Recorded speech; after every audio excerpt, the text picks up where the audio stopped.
Good morning, everyone, and welcome to the At the Water's Edge podcast, where we look for insights beyond the headlines and take the practitioner's view on geopolitics and national security. Today, we're going to be looking at a topic that's been in the news. It's the seemingly tremendous rise of the BRICS nations and the threat of de-dollarization reducing America's influence abroad and security at home. So, what are the BRICS countries? Well, BRICS is a loose economic alliance composed of five member countries right now. It's Brazil, Russia, India, China, and South Africa. It was started in 2001, or at least the term came from 2001, where an economist at Goldman Sachs named Jim O'Neill described four fast-growing economies that he thought were going to dominate global trade by 2050. In 2010, these four countries added South Africa to their group and became BRICS. Now, since 2010, these five countries, they like to meet up, they get together, they talk about how they're going to create an alternative to the US dollar to conduct trade in. They issue a lot of declarations, and they've, as far as meaningful work, done exactly nothing except generate headlines. Now, what has recently changed is that this past September, at their latest summit, they announced the addition of 6 new member states. Now, these 6 member states are Argentina, Egypt, Ethiopia, Iran, Saudi Arabia, and the UAE.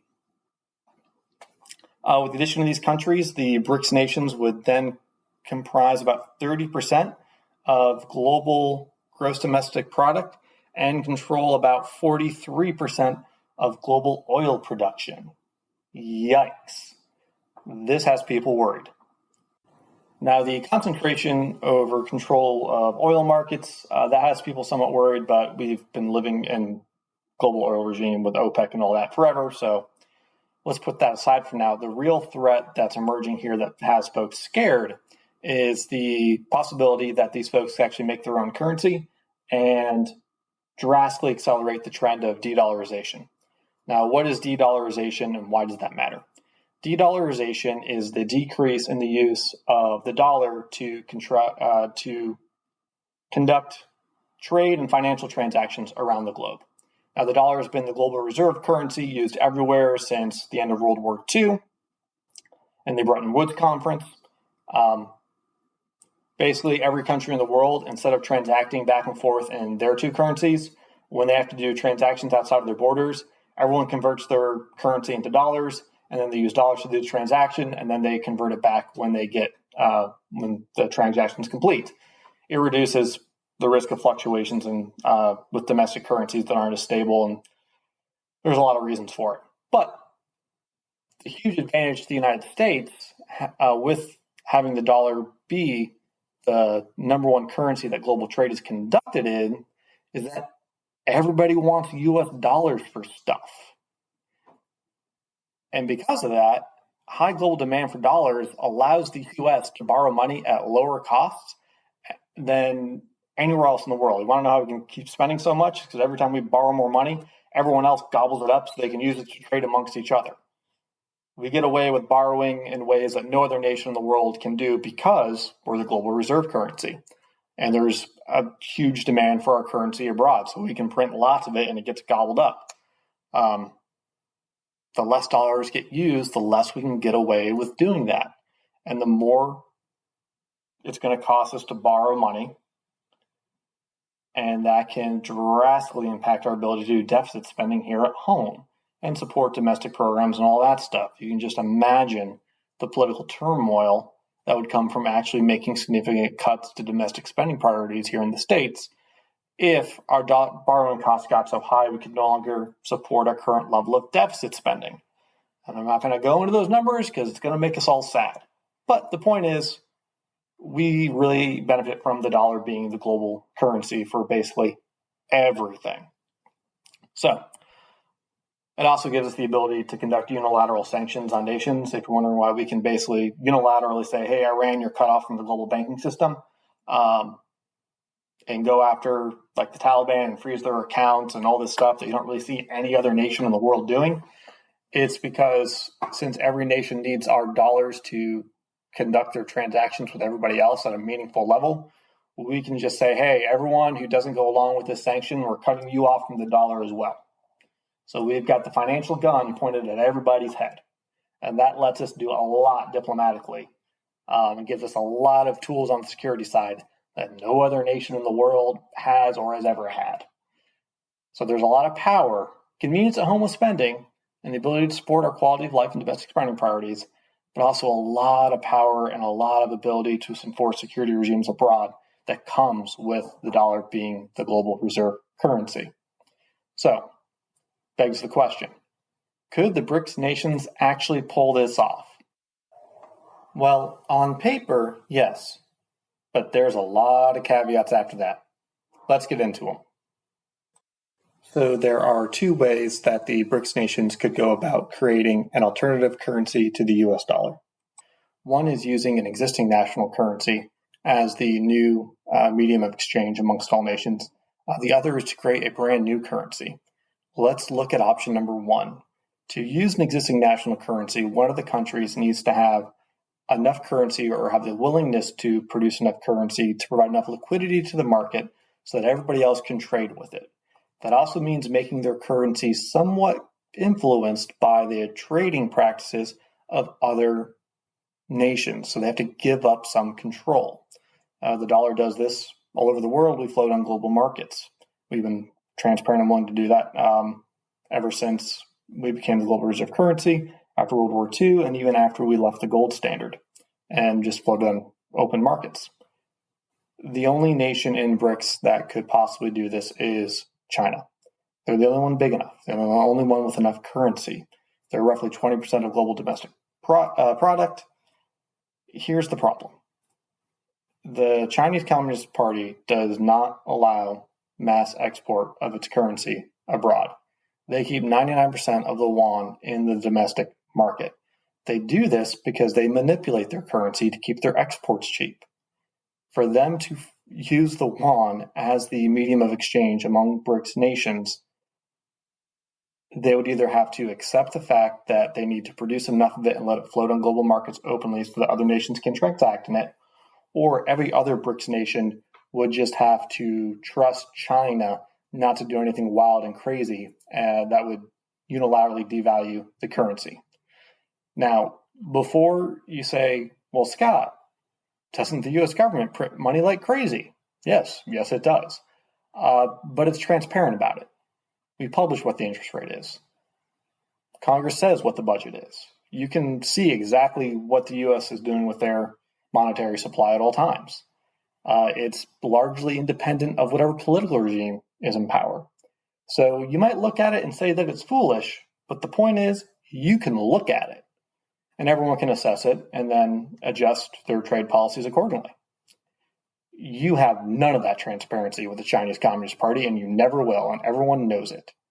So China's never going to allow the type of transparency needed for the yuan to be used as a medium of exchange in a meaningful way across other member states without their direct control, and no other member state is going to voluntarily surrender that much sovereignty to China just to get out of using the dollar for transactions.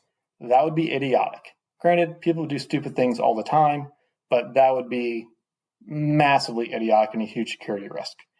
Let's just look at the number 2 economy in BRICS, India. And let's look at the odds of India and China ever agreeing on a currency. Well, 1, China's never going to use India's. 2, India would never use China because there's a fundamental problem there. And it's the issue of trust. And the same issue of trust is why the BRICS nations as a whole will never come together and create a new currency for them to trade with, because then every government and every central bank and every political regime involved would have to be completely open and transparent about their banking practices for that currency to have any useful value as a medium of exchange. That's not going to happen. Now back to India and China. India and China are massive geopolitical rivals. India loves cozying up to China. They love working with Russia to demonstrate their independence from the United States. But that doesn't mean they want to be in bed with either of those two players. They have a non-alignment policy going back to the Cold War. They don't want to be in China's camp. They don't want to be in America's camp. They certainly don't want to be in Russia's camp. I mean, these days, nobody wants to be in Russia's camp. Most Russians don't want to be in Russia's camp. There is no way it would be politically feasible for India to accept Chinese control over its ability to conduct global financial transactions. They are still in an active border dispute that sometimes gets violent. There's clashes all the time. There's no way. And this brings us to the most fundamental issue when it comes to what currency countries use to conduct trade with. And that is the issue of trust. If we go back to the very beginning of what created the BRICS countries, it was an American economist sitting in a bank making predictions, looking at spreadsheets. Then a bunch of countries who made the list started drinking their own Kool-Aid and thought, man, it would be cool if we had an alternative to the US. Let's go out there and make a lot of noise about it to pump ourselves up. And they started holding meetings. Other than that, they have done absolutely nothing of significance towards making a new currency. They are not a threat to the dollar as a global reserve currency. Now, if we look at two other times that the whole world or a significant part of it has agreed to use a currency in recent history, we're going to find that was done by well-developed countries with significant economies, shared values, who trusted each other, and based on that fundamental issue of trust, they were able to then enter into a mutually beneficial currency regime. Here's two examples. One is the adoption of the US dollar as the global reserve currency after World War II, and the other is the Eurozone. Let's talk about the end of World War II. The Allies get together after having just fought a global war. They need some sort of stable global financial system. Wouldn't you know it, there's only one country in a position to do it. It's the US. There was no other option. And everyone basically trusted the United States to at least be transparent. We are that, if nothing else, about most things. And we had a well-developed system of law. We had independent judiciary, executive, legislative branches, independent treasury. It was about as safe as a bet as you could ever go with.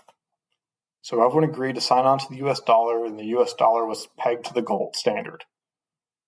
Then Nixon took us off of that, but we still had a very well-developed banking system, still a very well-developed legal system to enforce contracts. So everyone continued to use the dollar. Other example, the Eurozone. Europe got together, created the euro, open trade barriers, basically turned Europe into its own sort of confederation of nation states. And even they've had problems. We've seen England leave the European Union, and we've seen massive turmoil and economic angst over the bailout of Greece, which has drastically impacted the value of the euro and the economic future of the rest of the continent. Yikes.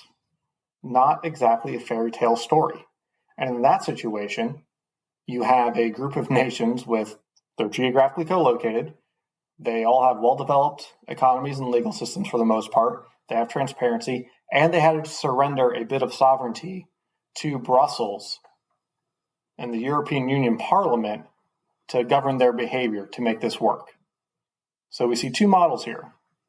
One is the benevolent dictator, and two is the surrender of sovereignty to be part of a collective. US dollar, benevolent dictator, global reserve currency, world superpower, era of liberal hegemony, all that fun stuff. European Union, we're all in this together, we're all going to collectively give up sovereignty, and we're all going to work together and trust each other. Both have had ups and downs, both have had problems. Now, can you imagine a scenario where either all the BRICS nations agree to follow the lead of one, which would be China, and let China become their economic benevolent dictator, or all the BRICS nations get together and surrender a piece of sovereignty, or even just allow enough transparency for them to transact in a third-party currency that they all agree on independent of the backing of the US dollar entirely. Really.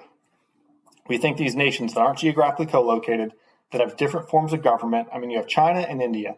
China, you have the Chinese Communist Party, an authoritarian, genocidal regime that wants to conquer and belittle its neighbors, put its own citizens in camps, has social credit score monitoring, and they're going to enter into a meaningful economic relationship with India, the world's largest democracy. And the two of them are going to pair up and take in the account of the interests of these new nations in the Middle East, as well as South Africa and Brazil on the other side of the globe. Where's the recipe for success in any of this? It's not there. And the most valuable thing about a BRICS currency is the headline it generates for news folks on slow news days. It's the most valuable commodity that these folks have. And if we really want to hammer home the point, if we really want to look at just how ridiculous some of this stuff is, let's look at one of the newest BRICS members, Argentina. Argentina has gone through more economic collapses that can be counted, because if you go through that many economic collapses, your numbers counting must be so bad that no one can trust your data. So we're not even going to pretend we know how bad Argentina's economy really is, but dear Lord, it is terrible. It is so bad that right now in their domestic presidential elections, they have a major candidate whose major policy platform is getting rid of the Argentina currency so the central bank can stop manipulating it and putting the entire country on the US dollar. One of the first steps in that would be inflating their domestic currency so much that they could afford to buy US dollars and transition their entire economy over. So one of the new BRICS nations domestically has a major political candidate advocating for the adoption of the US dollar. And it's now one of the heralded new members of the alliance that theoretically will challenge the US dollar. Now, are they probably going to do that? No. But it kind of illustrates where these countries are at. So, why do countries join BRICS? Well, the very fact that it can't actually do anything is probably one of its most attractive features. It lets countries that want a bigger say on the global stage come to a big party, put out some statements, puff their chest out, make some noise, and not actually risk having to do anything. It costs nothing, and it gets them headlines and status. It's not a bad bargain. Just look at the new members. You have Saudi Arabia and Iran. So the self-declared leaders of Sunni Islam and Shia Islam are now in this economic alliance together. You really think they're going to do anything? What do you think is more important to them, their future currency prospects or issues in the Middle East like Israel invading the Gaza Strip? Anytime you see Saudi Arabia and Iran joining the same club, you can guarantee that club's not going to do anything, which is kind of the point. So people are scared by BRICS. They're scared of its growth. They're scared of de-dollarization. But the more it grows, the more inept it becomes. The bigger it gets, the more unwieldy it is. They can only do anything by consensus, and even its current members can't agree on anything other than they want to act like they have an alternative to the dollar. Now, de-dollarization is happening. You can look at the numbers. Folks are entering into bilateral trade agreements. They're looking for alternatives. That's not being driven by the BRICS nations. The BRICS nations are riding that wave. They're not driving it. And that gets us into a whole other conversation about the shift from unipolarity to multipolarity in the international system, the potential end of global hegemony in the U.S. as the sole superpower, and a whole bunch of other stuff, which we'll have to get to another time. Thanks for joining us today. See you next time.